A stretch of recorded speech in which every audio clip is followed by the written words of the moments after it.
And this. Oh my God. Quick. Today we're going to talk about Nowruz, the Afghan New Year. First, we're going to take a field trip to Little Kabul in Fremont, California. And then I'm going to teach you how to make Haft Mewa, which is a 7-fruit compote that we make during the Afghan New Year.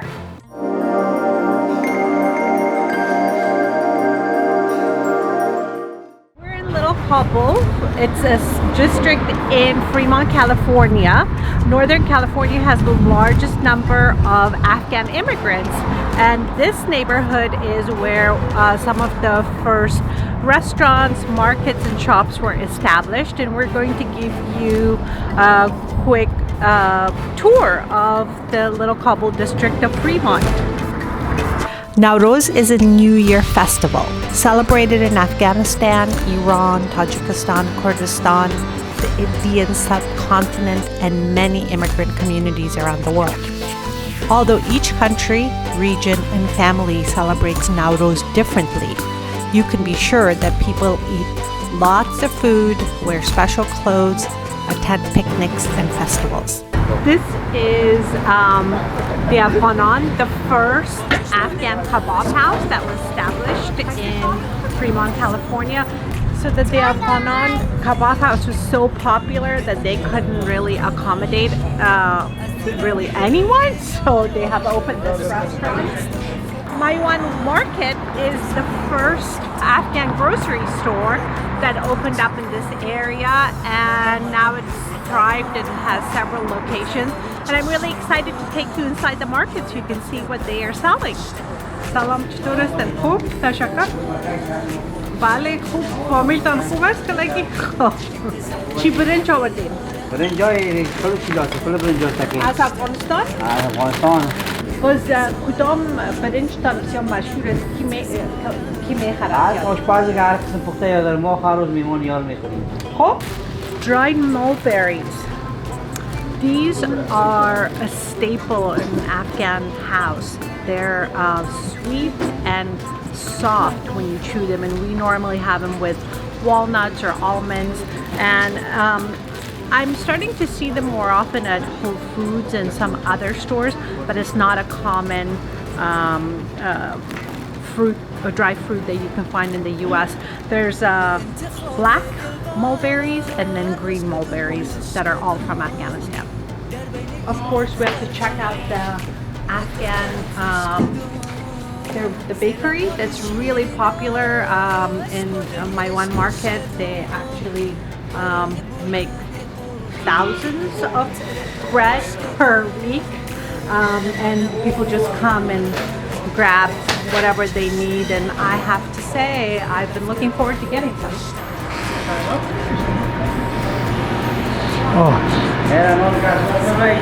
با پکاش کول داونش میگیم بود اینجا میگذیم شما. So this is the where they make the dough.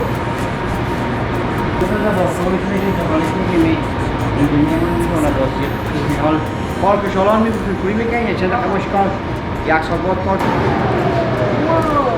اوه در کجا میکنیم؟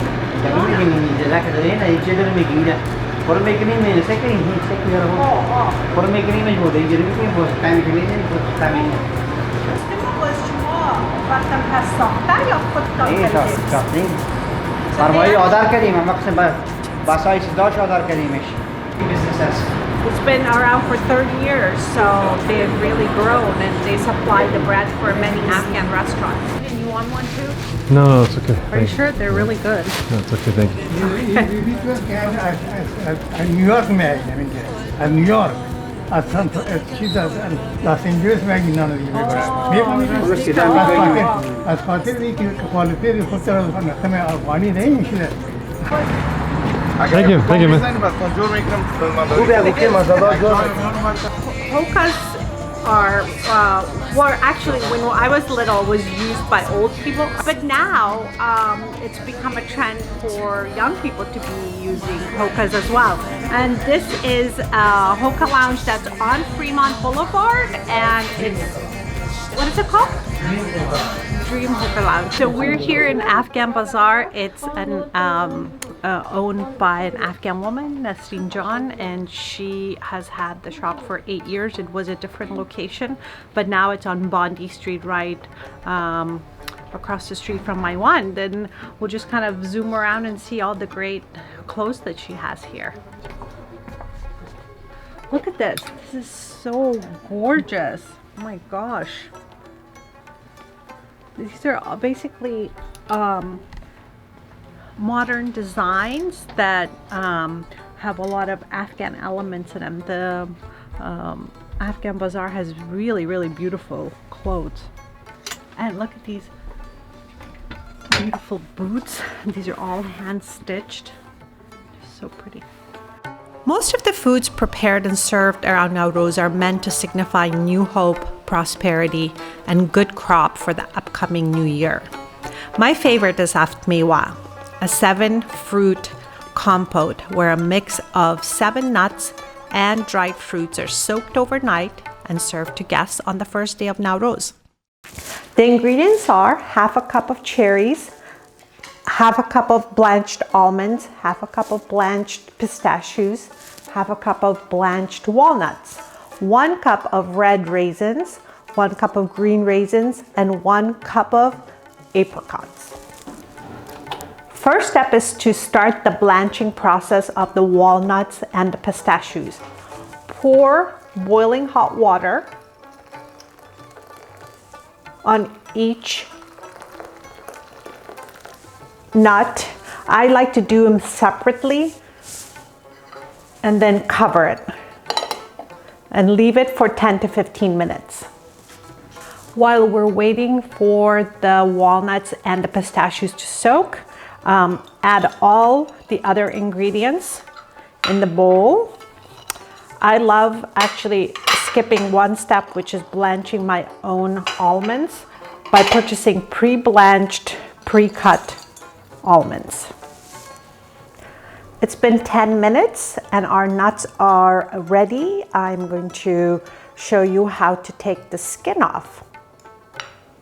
To remove the skin of the pistachios, it's very easy. All you need to do is just press the pistachio nut and it just pops right out of the skin. Skinning the walnuts is a little bit trickier because it's so thin. So I just use a paring knife and I just peel away very patiently. You can put on a podcast while you are doing this.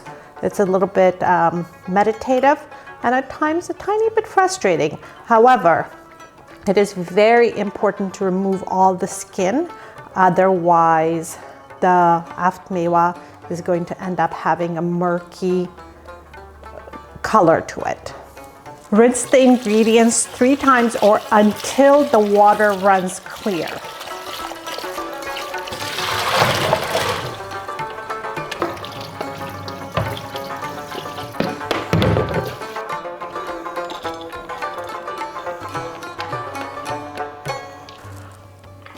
The walnuts and pistachios are blanched and they have both been rinsed at least 3 to 4 times to remove all the residue from it until the water ran clear. Add the walnuts to the rest of the ingredients that we had been rinsing. This is optional, but you can add 1 teaspoon of rose water. It just gives it a nice fragrance. Stir.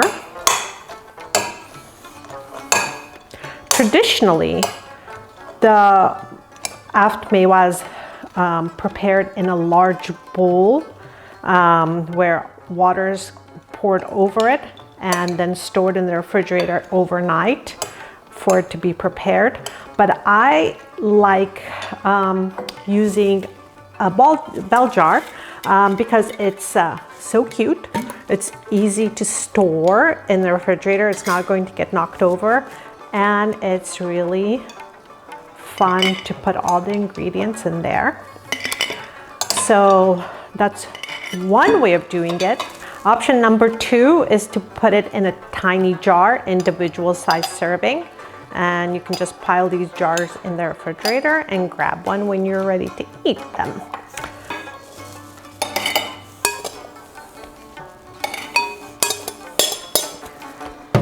I have lukewarm water here.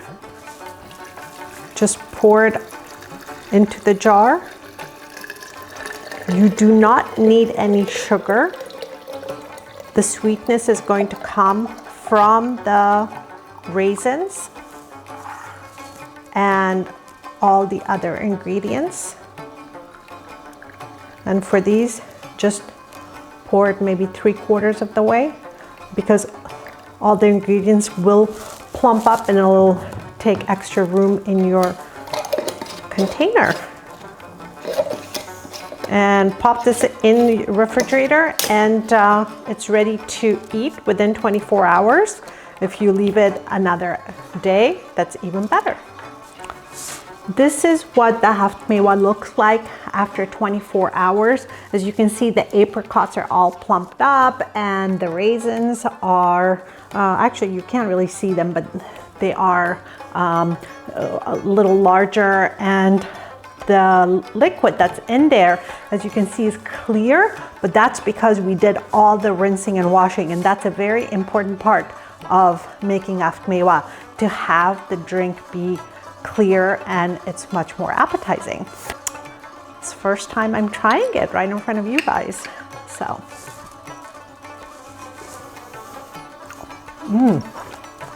it's really good. It's so cute. I can just pull it out of the refrigerator and it's all ready to go. If you like this video, please press like, share with your friends, and subscribe to my channel. Thank you for watching.